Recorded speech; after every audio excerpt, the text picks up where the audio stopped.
ये कहानी मेरे दोस्त सुमित कुमार के दादा लेफ्टिनेंट गुरमीत सिंह की है।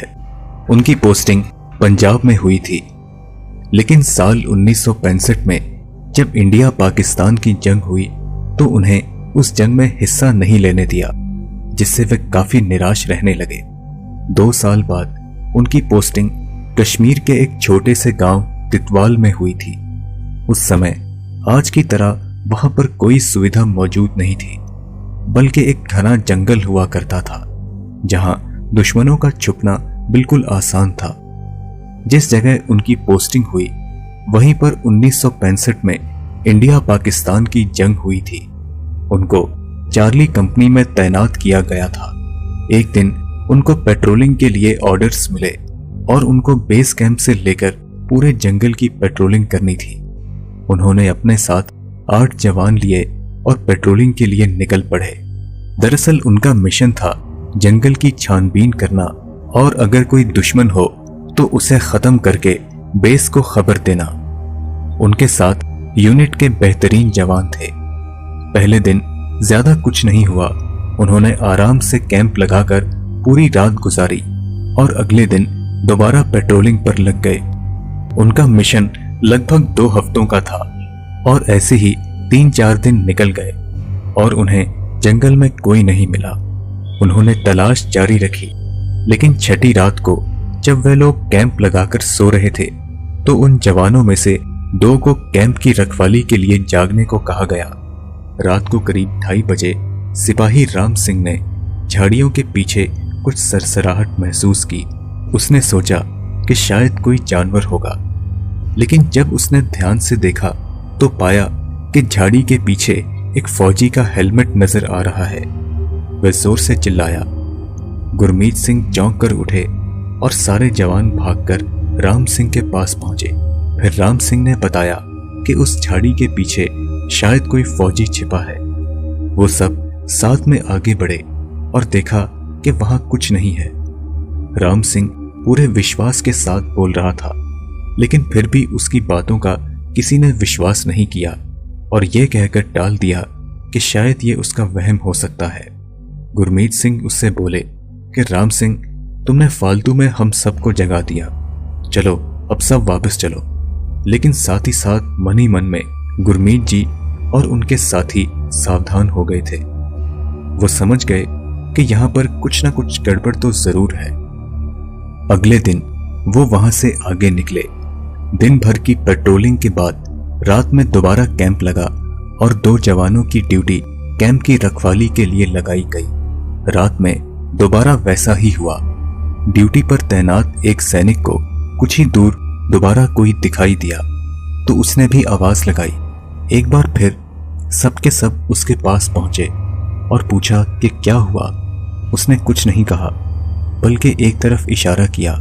जब सब लोगों ने उस दिशा में देखा तो कुछ साफ साफ नहीं दिखा, बस अंधेरे में एक परछाई दिखाई दी। इस बार वो परछाई सबको दिख रही थी और धीरे धीरे उनके करीब आ रही थी। वो सब चौंक गए कि ये सब आखिर हो क्या रहा है। जब वो परछाई उनके बहुत करीब आई तो गुरमीत जी ने लालटेन ऊपर की और उन्हें उसका चेहरा साफ साफ दिखने लगा। वो कोई परछाई नहीं बल्कि उनकी तरह एक फौजी था। उसने जैसे ही गुरमीत जी की रैंक देखी तो उसने उन्हें सैल्यूट किया। गुरमीत जी ने उससे पूछा कि वो कौन है और यहाँ क्या कर रहा है। तब उसने कहा कि साहब, मेरा नाम नवनीत सिंह है, मैं पंजाब का एक सैनिक हूँ। तब गुरमीत जी ने पूछा कि तुम यहाँ क्या कर रहे हो। तब उसने कहा कि साहब, मैं यहाँ जंगल में खो गया हूँ और रास्ता ढूंढ रहा हूँ। इस तरफ रोशनी दिखी तो मैं यहाँ आ गया। तब गुरमीत जी बोले, ठीक है, तुम हमारे साथ चलो और जब हम बेस कैंप पहुंचेंगे तो वहां से तुम्हारी बैटलियन को संपर्क करके तुम्हें वापस भेज देंगे। फिर वो सब वापस कैंप में आए और सो गए। अगले दिन वो सब दोबारा पेट्रोलिंग के लिए निकल पड़े। रात के समय सब लोग कैंप फायर जलाकर खाना खाने लगे। तब नवनीत सिंह उन्हें यह बताने लगा कि इसी जगह साल 1965 में इंडिया पाकिस्तान की लड़ाई लड़ी गई थी। उस समय यहां पर 120 लोग तैनात थे।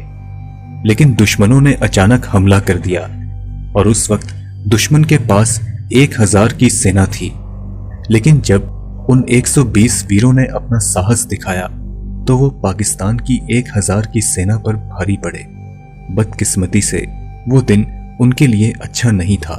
पाकिस्तानी सेना युद्ध की पूरी तैयारी करके आई थी, लेकिन हमारे फौजियों के पास गोला बारूद बिल्कुल ना के बराबर था और नतीजा वही हुआ कि वो हार गए और पाकिस्तानी सेना जीत गई।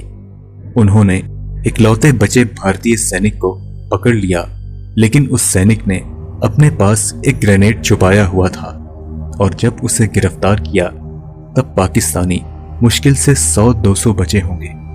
वो लोग वहां पर कई सारे ट्रक भर भर कर बारूद लाने लगे और उस बारूद को एक जगह इकट्ठा करने लगे। जब उन्होंने सारा बारूद इकट्ठा किया तो वह जीत का जश्न मनाने लगे, लेकिन उस अकेले बचे फौजी के मन में कुछ और ही चल रहा था। उसने तय कर लिया कि आज वो इन सबको खत्म करके ही मरेगा। उसने अपनी पूरी जान लगाई और सरकते सरकते बारूद के पास पहुंच गया। उसने जैसे तैसे रस्सी खोली, छुपा हुआ ग्रेनेड निकाला और जोर जोर से चिल्लाया और ग्रेनेड की पिन खींच दी। उसकी आवाज सुनकर पाकिस्तानी फौज भी वहां पर आई और तभी एक जोरदार धमाका हुआ, जिसमें फौजी के साथ सारे पाकिस्तानी ढेर हो गए और बचे हुए भाग खड़े हुए।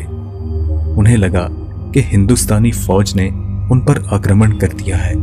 नवनीत की इस कहानी को सुनकर सबके रोंगटे खड़े हो गए। रोज की तरह सब लोग अगले दिन पेट्रोलिंग के लिए निकले, लेकिन उस दिन आसमान पर बादल छाए हुए थे और अंधेरा सा था, इसलिए वो सब लोग हर एक कदम ध्यान से रख रहे थे।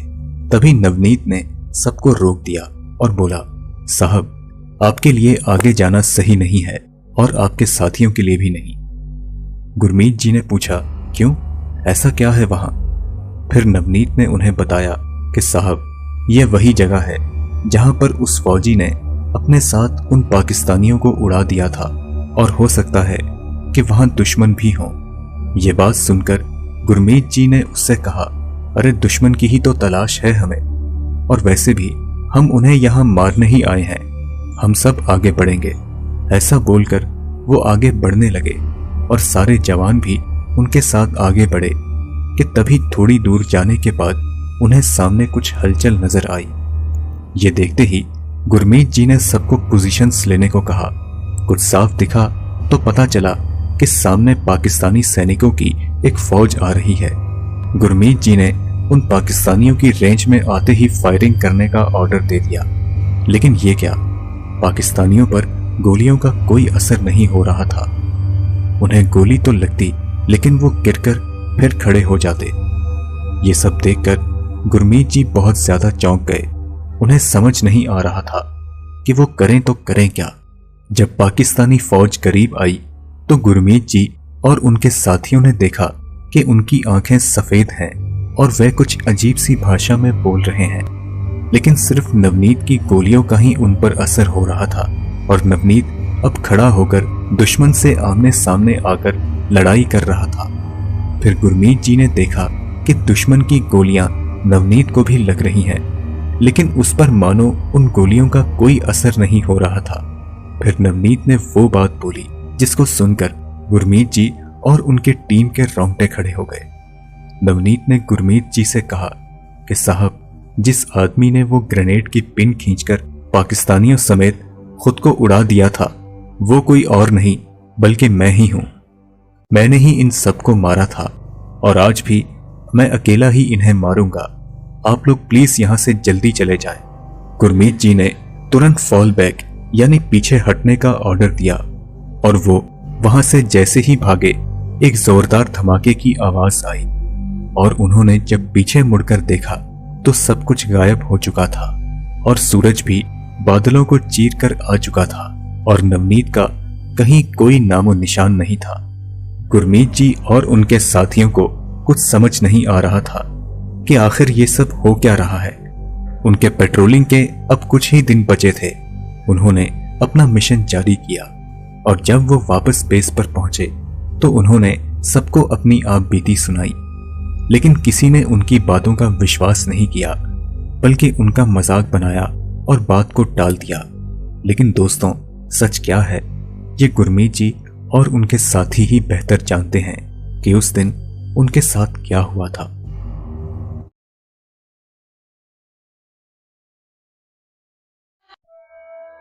भूत प्रेत और आत्माओं जैसी चीजों का नाम सुनते ही हमारे मन में एक डर सा पैदा हो जाता है कि ये चीजें हमें नुकसान पहुंचा सकती हैं। लेकिन क्या वाकई में ऐसा हो सकता है, या फिर ये चीजें किसी न किसी माध्यम से हमें कुछ बताना चाहती हों? दरअसल आज से 3 साल पहले जब मैं और मेरी मंगेतर रुबीना दार्जिलिंग घूमने गए थे, तब ये घटना हमारे साथ घटी थी। ये घटना हमारे लिए जितनी रोंगटे खड़े कर देने वाली थी, उससे कहीं ज्यादा दुखदायक और दिल को छूने वाली थी। मैं और रुबीना एक ही ऑफिस में काम करते थे। धीरे धीरे हमारी दोस्ती हुई और ना जाने ये दोस्ती कब प्यार में बदल गई।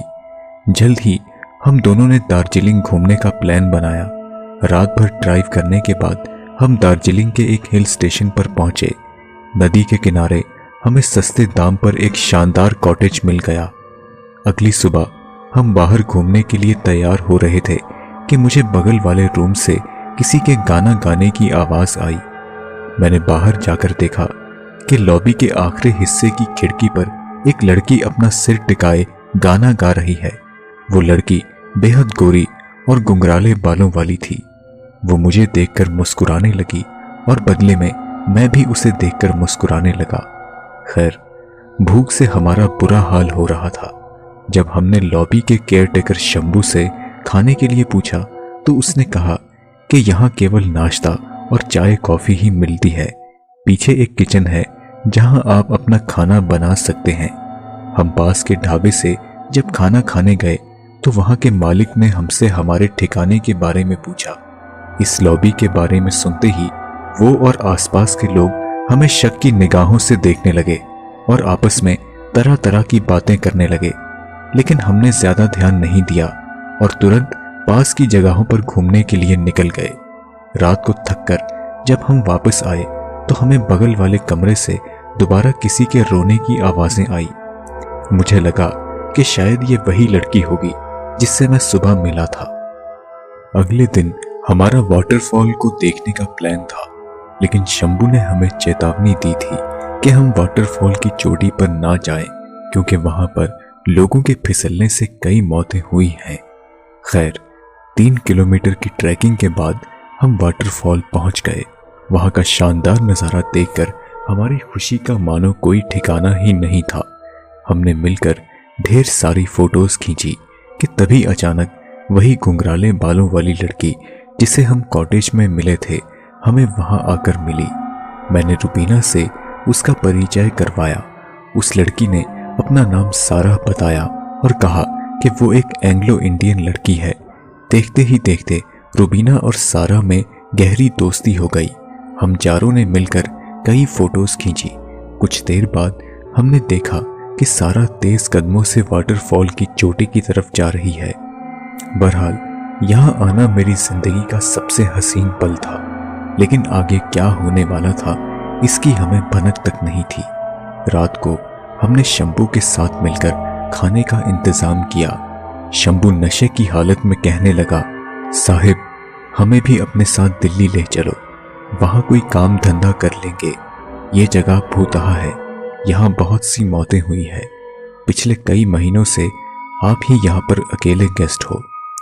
ये सुनकर पहली बार तो हम चौंक गए, लेकिन बाद में हमने सोचा कि शायद ये नशे में कुछ भी बोले जा रहा है, इसलिए हमने उसकी बातों पर कोई ध्यान नहीं दिया।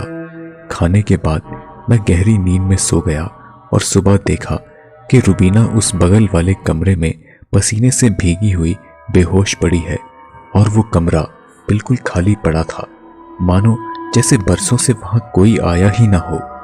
मैंने तुरंत रुबीना को जगाया और होश में आने पर उसने जो मुझे बताया उससे मेरे पैरों तले जमीन निकल गई। रुबीना ने जो मुझे बताया वो कुछ इस प्रकार था।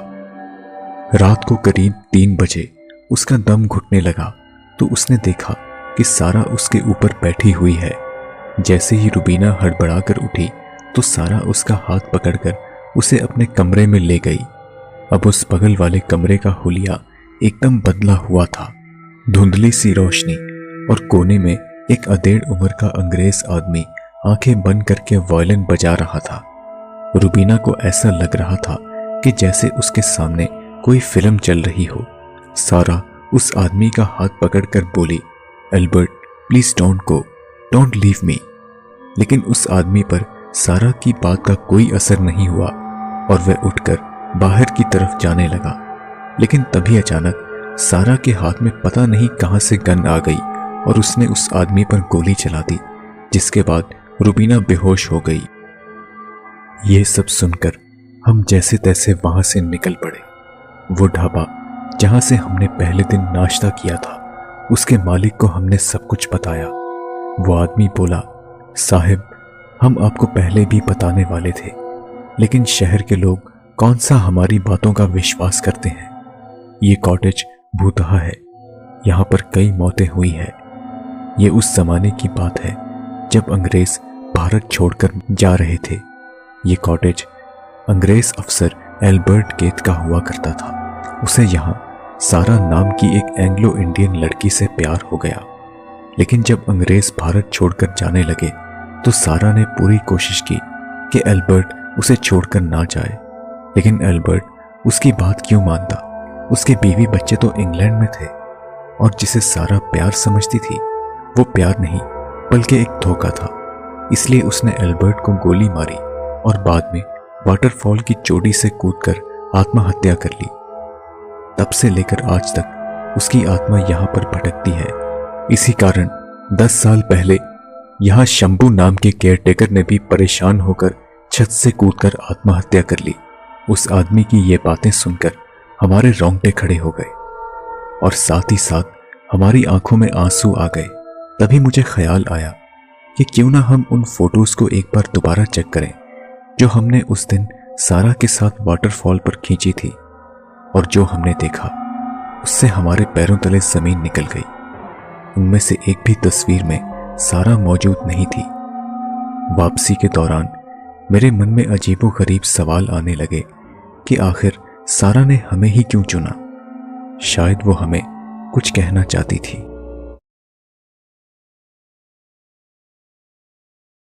ये घटना मेरे साथ तब घटी थी जब मैं 15 साल का था।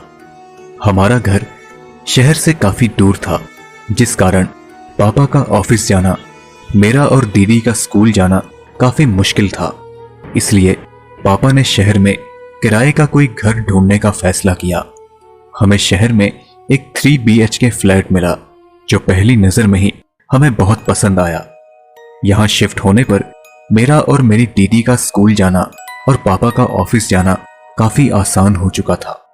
करीब 1 हफ्ते के अंदर ही मेरी मकान मालिक के बेटे और आस पड़ोस के लोगों से गहरी दोस्ती हो गई। मुझे स्मार्टफोन काफी पसंद था, तो इसलिए पापा ने मुझे एक स्मार्टफोन दिला दिया। किस्मत अच्छी थी कि मेरे पास के घर में वाईफाई हमेशा ऑन रहता था, तो इसलिए ट्यूशन से आने के बाद मैं अक्सर अपने स्मार्टफोन में लग जाता था या फिर दोस्तों के साथ पास के मैदान में खेलने चले जाता था। उस मैदान में थोड़ी ही दूर एक बड़ा सा बरगद का पेड़ था जिसके पास कोई नहीं जाता था। उसके बारे में ये कहा जाता था कि वहां पर एक चुड़ैल रहती है, लेकिन मैं इन सब बातों में कभी विश्वास नहीं करता था। एक दिन रोज की तरह मैं फोन चलाते हुए पता नहीं कब उस बरगद के पेड़ के पास चला गया। फोन चलाने में मैं इस कदर मगन हो गया कि पता ही नहीं चला कि कब रात हो गई कि तभी अचानक मेरे मुंह पर एक तेज हवा का झोंका लगा और किसी ने मेरा नाम पुकारा। मैंने चौंक कर इधर उधर देखा तो वहां पर कोई नहीं था। तभी मुझे किसी के गुनगुनाने की आवाज आई। जब मैंने ऊपर की तरफ देखा तो पेड़ की डाली पर एक चुड़ैल अपने बच्चे को लोरी सुना रही थी। ये दृश्य देखकर मेरी चीख निकल गई। इससे पहले कि वह चुड़ैल मुझे कोई नुकसान पहुंचाए, मैं किसी तरह अपनी जान बचाकर वहां से भाग निकला।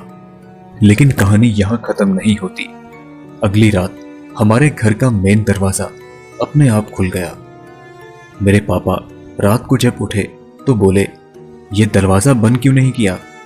कोई चोर वगैरह घुस गया तो? हालांकि मैं दरवाजा पूरी तरह लॉक करके ही सोया था, लेकिन यह सुनकर मैं काफी हैरान था कि यह दरवाजा अपने आप कैसे खुल गया। उसी रात मेरी मां को ऐसा लगा कि जैसे कोई उनके पैर को कसकर दबा रहा है, और सुबह उनके दोनों पैर काफी सूज चुके थे और उनके हाथों पर जगह जगह काले दाग लगे हुए थे। अगली रात मेरी दीदी को भी ऐसा लगा कि जैसे कोई उनका गला दबा रहा है। हम सब अब इस कदर डर चुके थे कि हम चारों एक ही कमरे में सोते थे। घर पर कोई अकेला नहीं रहता था। दिन ब दिन हमारा जीना काफी मुश्किल हो गया था।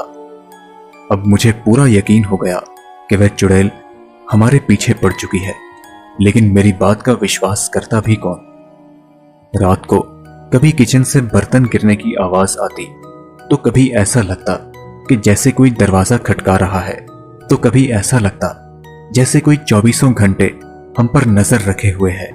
इन सब से हताश होकर हमने मकान मालिक और आस पड़ोस के लोगों को हमारे साथ हो रही इन घटनाओं के बारे में सब कुछ बताया, लेकिन कोई भी इस पर बात करने को तैयार नहीं था। सबके सब डरे हुए थे। तभी एक बूढ़े आदमी ने हमारे पास आकर कहा कि बहुत साल पहले यहाँ पर एक विधवा औरत रहती थी। उसके पति के साथ क्या हुआ ये कोई नहीं जानता। वो औरत एक दिन जादू टोना करती हुई पकड़ी गई और लोगों ने उसे और उसके बच्चे को उस बरगद के पेड़ से लटकाकर जिंदा जला दिया, जिसमें उसकी बच्ची बेमौत मारी गई। आज भी अक्सर रात के समय उस चुड़ैल को उस पेड़ के आसपास देखा जाता है। वो चुड़ैल अपनी बच्ची की मौत का बदला लेने के लिए भटकती रहती है।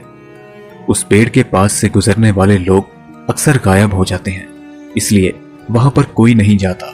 और आपके बेटे ने वहां जाकर बहुत बड़ी गलती की है। आपका यहां रहना अब खतरे से खाली नहीं है। वो चुड़ैल आपको नहीं छोड़ेगी, इसलिए जितनी जल्दी हो सके आप यहां से चले जाएं। और अगले ही दिन बिना समय गवाए हम सब वहां से फटाफट निकल पड़े और एक नए फ्लैट में शिफ्ट हो गए। आज भी ये घटना मेरे लिए किसी डरावने सपने से कम नहीं है। आज से करीब 5 साल पहले की बात है। मैं अपने परिवार के साथ मुंबई से पुणे जा रहा था। रात का समय था। जल्दी पहुंचने के लिए हमने एक शॉर्टकट के रास्ते से जाना ज्यादा सही समझा। उस रास्ते से हम पहले कभी नहीं गए, इसलिए मैंने गूगल मैप्स की मदद से उस रास्ते का पता लगाया।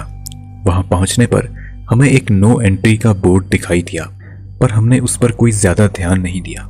मैंने कई बार सुना था कि यह रास्ता छलावे के लिए मशहूर है और शाम के बाद यहाँ पर कोई नहीं आता, मगर हमें पुणे जल्दी पहुंचना था, इसलिए उस वक्त हमें जो सही लगा हमने वही किया। वहां पर एक बूढ़ी औरत हमें दिखाई दी। हमने उससे इस रास्ते के बारे में पूछा तो उसने कहा कि यह रास्ता पुणे की तरफ ही जाता है। हम थोड़ा आगे चले ही थे कि तभी वो बूढ़ी औरत अचानक गायब हो गई। मैंने पापा को जब ये बात बताई तो उन्होंने कहा कि ये मेरा वहम है, पर तभी अचानक मेरे दादाजी को एक काला साया तेजी से हमारी गाड़ी की तरफ बढ़ता हुआ दिखाई दिया, लेकिन उनकी बात पर किसी ने ध्यान नहीं दिया। थोड़ी देर बाद एक आदमी बाइक पर अचानक गन लेकर हमारी गाड़ी के सामने आ खड़ा हुआ। वो काफी गुस्से में था। उसने हमें रोकने की भी कोशिश की। इससे पहले कि वो हमें कुछ कहता, पापा ने तुरंत गाड़ी आगे बढ़ा ली। थोड़ा आगे चलने पर हमारी गाड़ी अचानक खराब हो गई और बाद में एक अज्ञात शख्स हमारी गाड़ी का दरवाजा खटखटाने लगा और बोला, साहब, मैं अंधेरे में रास्ता भटक चुका हूं, क्या आप मुझे पहुंचा देंगे? मैं एक कार मैकेनिक हूं, आप चाहें तो मैं आपकी गाड़ी ठीक कर सकता हूं। गाड़ी ठीक करने के बाद पापा ने उसे हमारी गाड़ी की पिछली सीट पर बैठा दिया। रास्ते में वो हमसे कहने लगा, साहब, ये रास्ता छलावे के लिए मशहूर है। यहाँ से रात के वक्त गुजरने पर कई लोगों की मौतें हुई हैं। वो छलावा किसी भी मृत व्यक्ति का रूप लेकर यहाँ से गुजरने वाले लोगों को भटका देता है और बाद में उन्हें मार डालता है। शुक्र है कि आप उस मोटरसाइकिल पर सवार उस आदमी से बच गए। वो एक छलावा ही था। अगर आप कुछ देर और रुकते तो वो आपको मार डालता। रास्ते में थोड़ा हल्का होने के लिए हम सब रुके और जब मैं वापस गाड़ी में बैठने लगा तो मैंने देखा कि उस आदमी की लाश खून से लथपथ हमारी गाड़ी में पड़ी है। मैं जोर से चिल्लाया, लेकिन जब तक मेरे मम्मी पापा आए वो लाश वहां से गायब हो चुकी थी। डर के मारे हम सब गाड़ी में बैठे और वहां से तुरंत भाग निकले। तभी हमने देखा कि रास्ते में एक माइलस्टोन जिसमें लिखा था पुणे 33 किलोमीटर बार बार हमारे रास्ते में आ रहा है। इसलिए मेरी बड़ी बहन कविता ने गाड़ी से उतरकर उस पर एक निशान लगा दिया। पर हमने देखा कि हम घूम घाम कर वापस उसी माइलस्टोन के पास पहुंच जाते हैं। हम कुछ देर के लिए वहीं पर रुके और तभी कुछ ही दूर हमें एक रोशनी दिखाई दी। हमें पता चला कि वो एक चाय की दुकान है। वहां हमने कुछ खा पी लिया। तभी मेरी माँ को एक आइडिया आया। उन्होंने कहा कि छलावा हमारी आंखों को धोखा दे सकता है, लेकिन मोबाइल के कैमरे को नहीं। और उन्होंने मोबाइल से हम सब की फोटो खींची तो जो हमने देखा उससे हम सब के होश उड़ गए। हमने देखा कि उस तस्वीर में चाय की कोई दुकान थी ही नहीं। हम लोग फटाफट वहां से भाग निकले और अपनी गाड़ी के पास वापस आ गए। उतने में मोटर बाइक पर सवार वही गन वाला आदमी हमारे पास आ खड़ा हुआ और गुस्से में बोला, मैंने आपसे मना किया था ना कि इस रास्ते से मत जाओ। मैं एक पुलिस इंस्पेक्टर हूँ। क्या आपने उस रास्ते पर नो एंट्री का बोर्ड नहीं देखा? इतना कहकर उसने हमें अपने साथ चलने को कहा। लेकिन तभी मेरी बड़ी बहन कविता कुछ अजीब सा बर्ताव करने लगी। वह नजरें मिलाकर बात नहीं कर रही थी। उनकी आंखों में मैंने कुछ शैतानी चीज देखी। इससे पहले कि मैं कुछ कह पाता वो अचानक अंधेरे में गायब हो गई। हम उसे ढूंढने लगे तो उस पुलिस वाले ने हमें गन पॉइंट पर रोक लिया और कहा कि ये छलावे की एक चाल है। वो आप सबको अलग करेगा और फिर एक एक करके सबको मार डालेगा। वो कविता नहीं बल्कि उसके रूप में एक छलावा ही था। आप सब मेरे साथ चलिए। लेकिन मेरे दादाजी ने उसकी बात नहीं सुनी और कविता को ढूंढने निकल पड़े। वो पुलिस वाला हमें अपने थाने ले आया। वह बोला, अब आप लोग बिल्कुल सुरक्षित हैं, आपको घबराने की कोई जरूरत नहीं। दरअसल जिस आदमी को आपने लिफ्ट दी थी उसकी मौत आज से 1 हफ्ते पहले एक्सीडेंट में हो चुकी है। यह सुनकर हम लोग बेहद चौंक गए। तभी हमने दादाजी को वहां आते हुए देखा, लेकिन उनका बर्ताव देखकर हम सबको कुछ अजीब लगा। कविता की तरह वह भी हमसे आंखें मिलाकर बात नहीं कर रहे थे। हमने फटाफट दरवाजा बंद कर दिया और मम्मी ने मोबाइल फोन से जब दादाजी की तस्वीर निकाली तो देखा उस तस्वीर में कोई नहीं था। हम तुरंत समझ गए कि अब छलावे ने दादाजी का रूप ले लिया है। उतने में कविता भी हमें ढूंढते हुए हमारे पास आ पहुंची। शुक्र की बात यह थी कि वो बिल्कुल सही सलामत थी। उसने कहा कि जब हम लोग चाय की दुकान से भाग रहे थे तब वह अचानक अंधेरे में रास्ता भटक चुकी थी और किसी तरह हमें ढूंढते हुए हमारे पास आ पहुंची। अगली सुबह उस पुलिस वाले की मदद से हम वहां से निकलने में कामयाब रहे। लेकिन उस माइलस्टोन के पास जहां हमारी गाड़ी खड़ी थी वहां हमें दादाजी की लाश मिली। इस हादसे में मैंने अपने दादाजी को खो दिया। साथ ही साथ जिस पुलिस वाले ने बचने में हमारी मदद की थी उसको बाद में फिर कभी नहीं देखा गया। दोस्तों, आप मेरे इंस्टाग्राम अकाउंट पर मुझे फॉलो कर सकते हैं, जहां पर आप मुझे पर्सनली मैसेज भी कर सकते हैं। आप अपने विचार हमें कमेंट्स के माध्यम से जरूर बताएं। अगर आपको ये वीडियो पसंद आई तो इसे लाइक और शेयर जरूर करें। हम जल्द ही आपसे अगली वीडियो में मुलाकात करेंगे। तब तक के लिए इजाजत दीजिए।